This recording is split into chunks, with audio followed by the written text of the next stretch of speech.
okay? This is how I do it. And with officers, I move up right beside them like that.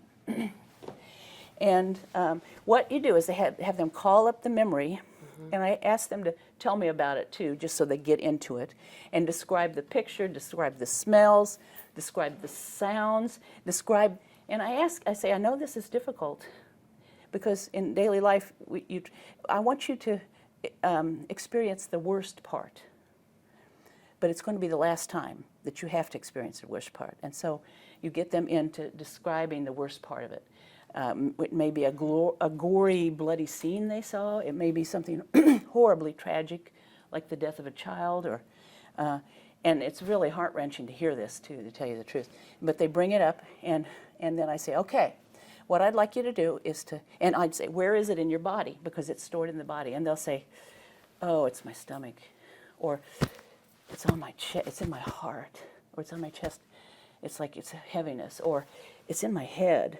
Or with officers, they often say, it's in my arm and legs, like I want to do something, you know.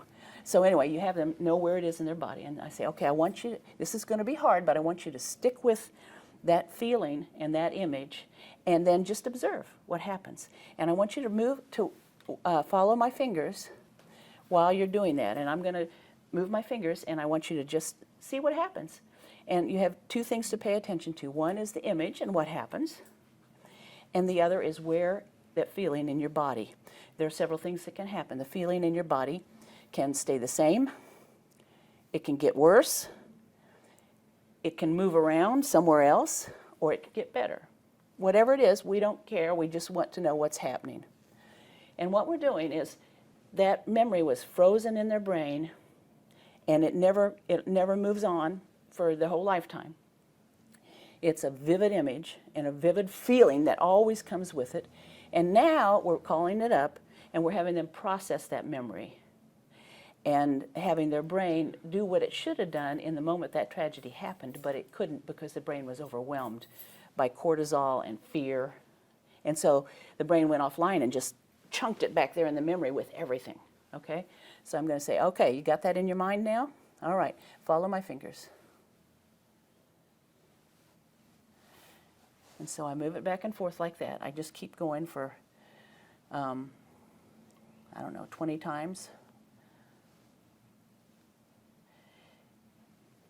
And then, and I do watch what's happening, because often tears come, even officers who don't cry, but tears come, or you can tell they're reliving it because they're breathing faster, or you can just tell something is going on, okay? And so then I say, okay, now take a deep breath.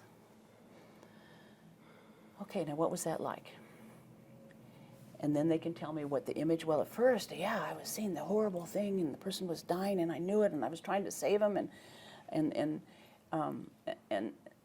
they'll go on and about that, and they'll say, no, I felt it in my chest, and how horrible it was, and then what happens, and then usually that we're in the middle of the worst part right then, and I say, okay, good job, let's go with that, let's keep going. And then we'll do this again, several times, several sets of this. And I can tell whether they're processing it or what's happening, because sometimes their eyes move, and very often, you'd be surprised how often tears form. Or you notice changes in their breathing, and that's good because I know they're processing. I don't know what they're doing, but I know they're processing. And then, after several sets, it could take a lot of sets, or it could take maybe only one or two. And you'll notice, oh, they're going, and then they'll take a deep breath, and you'll notice them relaxing, and I'll know, okay, something has processed through. And so I'm going to stop, and then I stop and say, okay, what was that like? Take a deep breath, and they'll say, well, I feel better, or